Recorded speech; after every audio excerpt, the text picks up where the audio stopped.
તમે જોઈ રહ્યા છો શ્લોક દર્પણ ન્યૂઝ।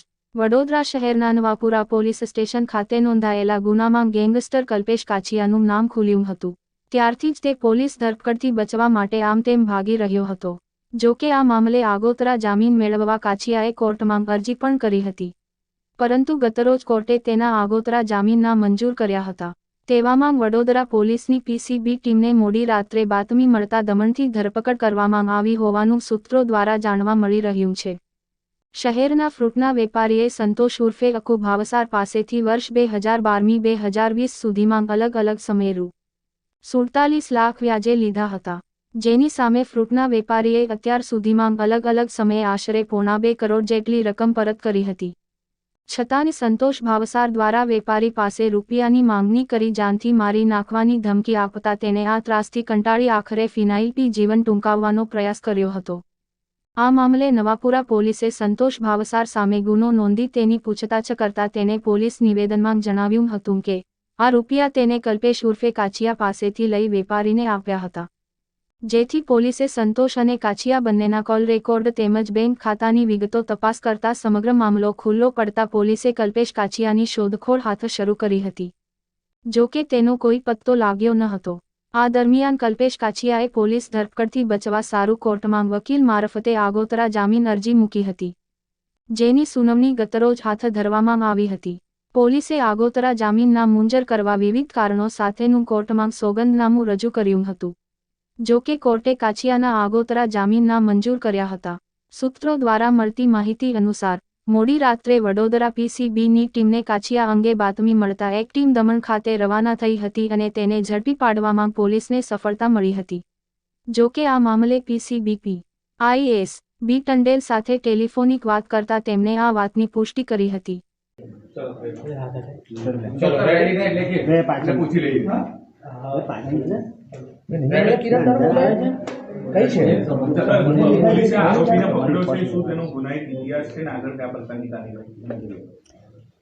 ગઈ 2 જાન્યુઆરીના રોજ એક વ્યાજખોરીને અને એની અંદર ફરિયાદી દ્વારા આપઘાતના પ્રયાસનો જે ગુનો દાખલ થયો છે, એ સંદર્ભમાં એક સંતોષ ભાવસારની નામ હતું। એના આધારે કલ્પેશ અરવિંદભાઈ પટેલ ઉર્ફે કલ્પેશ કાછિયો કે જેનું પણ ઇન્વેસ્ટિગેશન દરમિયાન નામ ખુલેલ હતું, એને હાલમાં અટક કરવામાં આવ્યો છે।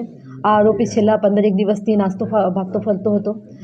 આ આરોપીનો જે ગુનાહિત ઇતિહાસ છે એમાં જોવા જઈએ તો કુખ્યાત ગુનેગાર છે। મર્ડર, ખૂનની કોશિશ, રાયોટિંગ, આર્મ્સ એક્ટના અલગ અલગ 20 જેટલા ગુનાઓ એની વિરુદ્ધમાં નોંધાયેલા છે વડોદરા સિટી અને આણંદ ખાતે, અને આ ઉપરાંત એની 5 વખત પાસા પણ કરવામાં આવેલી છે। આ આરોપી છેલ્લા આટલા દિવસથી ફરતો હતો અને એના કારણે એને અલગ અલગ ટીમ્સ વડોદરા સિટીની બનાવવામાં આવેલી હતી, જેમાં ક્રાઇમની ટીમ છે, લોકલ પોલીસ સ્ટેશનની ટીમ અને પીસીબીની ટીમ, જેમાં ગઈકાલે પીસીબીની ટીમને હકીકત મળતા એને દમણથી પકડી પાડવામાં આવ્યો છે અને હસ્તગત કરીને હવે આગળની કાયદેસરની કાર્યવાહી કરવામાં આવી રહી છે। હવે કયા પ્રકારની કાર્યવાહી કરવામાં આવશે અને આટલા દિવસ દરમિયાન જેને પણ કલ્પેશને મદદ કરી હતી તેના વિરુદ્ધ શું કાર્યવાહી કરવામાં આવશે? અત્યારે આ આરોપી આટલા દિવસ ક્યાં રહ્યો, કોને એને મદદ કરી એ તપાસ પણ કરવામાં આવશે। સાથે સાથે એણે આ પ્રકારના કેટલા ગુના આચર્યા છે અને એને મદદ એને કોનો સપોર્ટ છે એ પણ તપાસ કરવામાં આવશે। જે લોકોની અત્યાર સુધીમાં કલ્પેશનો ભોગ બન્યા હોય પરંતુ કદાચ એના ડરથી સામે ન આવ્યા હોય તે લોકોને આપ શું કહેવામાં આવશે? હું અપીલ કરીશ કે જે લોકો આ પ્રકારના જે તત્વો છે, જે ધાકધમકી ઊભી કરીને અને બળજબરીથી કઢાવી લે છે, જે પૈસા આપે છે અને ખોટી રીતના એમના જે વિક્ટીમ છે એમની પરિસ્થિતિનો લાભ ઉઠાવે છે, એ બધાને હું અપીલ કરીશ કે કોઈથી ડરવાની જરૂર નથી। અમે આરોપીને પકડી પાડ્યો છે અને બીજા પણ કોઈ ફરિયાદી હોય તો અમે શ્યોરલી એની અંદર આગળ કાયદેસરની કાર્યવાહી કરીશું।